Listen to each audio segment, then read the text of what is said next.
Hay una imagen que yo creo que todos tenemos grabada, ¿no? La de los tres Reyes Magos. La vemos en todos lados, en los nacimientos, en las canciones, en las películas. Esas tres figuras imponentes, con sus coronas, sus regalos, siguiendo una estrella. Vaya, es parte de nuestra cultura. Pero, a ver, ¿qué pasaría si les dijera que esa historia, la que conocemos de memoria, pues no es del todo exacta? Que la Biblia, que es la fuente original de este relato, en realidad nunca, pero nunca, dice que fueran tres, y que de hecho tampoco los llama reyes. Cuando uno descubre esto, créanme, la perspectiva cambia por completo y la historia se vuelve mucho más interesante. Y es que todo este universo de nombres como Melchor, Gaspar y Baltasar, sus coronas, los camellos, eso no salió de un versículo, salió de siglos y siglos de tradición, de arte, de leyendas que se fueron pegando al relato original. Así que en este análisis vamos a hacer una especie de arqueología bíblica, ¿les parece? Vamos a quitar esas capas para ver qué es lo que realmente nos cuenta el Evangelio de Mateo. Muy bien, vamos a entrarle al tema. Empecemos por desarmar el mito más famoso de todos, el del número 3. A ver, vayamos directo al texto. Mateo capítulo 2, versículo 1. Fíjense bien en cómo lo dice. Llegaron del oriente unos magos. Ojo, el autor pudo haber escrito 3 magos, habría sido lo más fácil del mundo, pero no. Usa una palabra indefinida, unos, que simplemente significa un grupo de. Pudo haber sido un grupo de 2, de 5 o de 12, no lo sabemos. Entonces, ¿de dónde salió la idea del 3? Pues fue una deducción, casi de sentido común. La lógica fue más o menos así. La Biblia menciona 3 tipos de regalos, ¿cierto? Oro, incienso y mirra. Entonces la gente pensó, bueno, si hay 3 regalos, debe haber 3 cofres. Y si hay 3 cofres, pues lo más lógico es que hubiera 3 personas para llevarlos. Y listo. Así, sin que ningún texto lo dijera, la tradición cerró la cuenta en 3 y nosotros lo dimos por hecho. Pero aquí hay un punto clave. Viajar distancias tan largas en esa época no era cosa de 3 personas solas. Para nada. Estamos hablando de cruzar desiertos, de rutas peligrosas llenas de bandidos. La realidad histórica nos dice que lo más probable es que se tratara de una caravana enorme, con sirvientes, guardias, provisiones. Vaya, una delegación diplomática. No la escena tan sencilla que ponemos en el nacimiento. Ok, ya vimos que el número 3 como que no se sostiene. Pero, ¿y el título de Reyes? A ver, vamos a ver cómo se construyó esta otra parte tan famosa de la historia. Miren, aquí el texto bíblico es súper claro, súper directo. En todo el capítulo 2 de Mateo, solo hay una persona a la que se le da el título de rey, y ese es Herodes, el tirano de Judea. A los visitantes que llegaron de Oriente, Mateo los llama de una sola manera, magos. La palabra rey, para ellos, no aparece ni una sola vez. Así de simple. Entonces, ¿por qué insistimos tanto en llamarlos reyes? Bueno, porque los primeros cristianos conocían el Antiguo Testamento al dedillo. Leían la historia de los magos y de inmediato la conectaban con profecías antiguas, como las del Salmo 72 o Isaías 60, que decían que reyes de otras naciones vendrían a traerle regalos al Mesías. Ellos vieron en estos sabios el cumplimiento simbólico de esas profecías.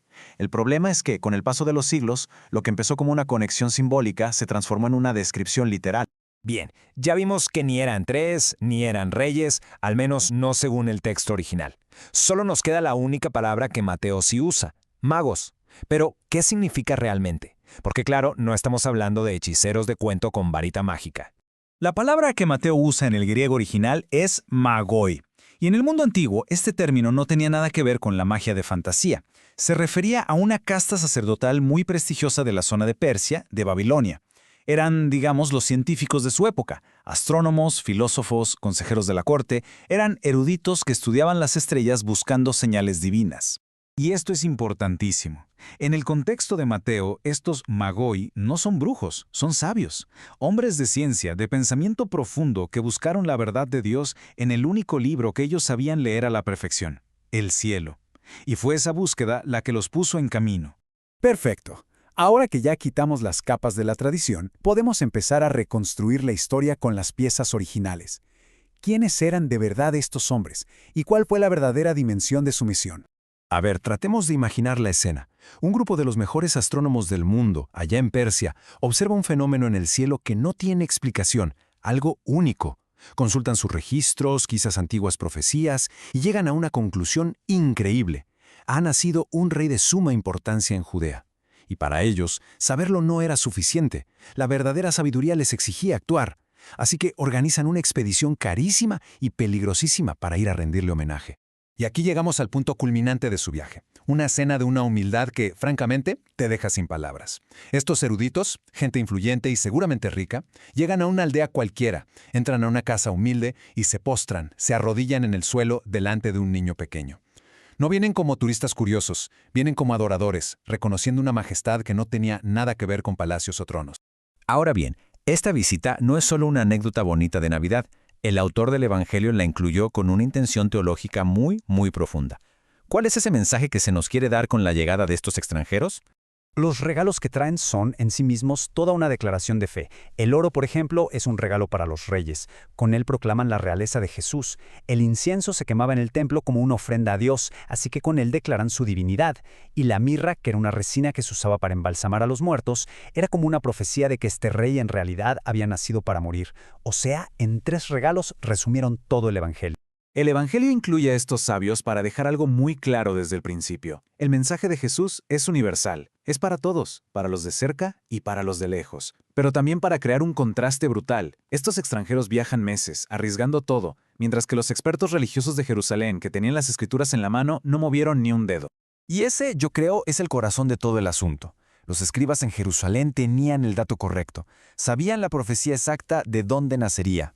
Pero los sabios de Oriente tuvieron la fe para actuar. Esto nos enseña algo tremendo.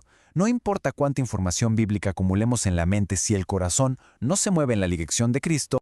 Pensemos en esto por un momento. Ellos solo tuvieron una estrella en el cielo y quizá algunos fragmentos de profecías. Y con esa poquita luz, emprendieron un viaje que cambió la historia. Hoy se tiene la historia completa, la revelación plena. La pregunta que esta historia nos deja flotando en el aire es, ¿qué hacemos nosotros con toda la luz que hemos recibido?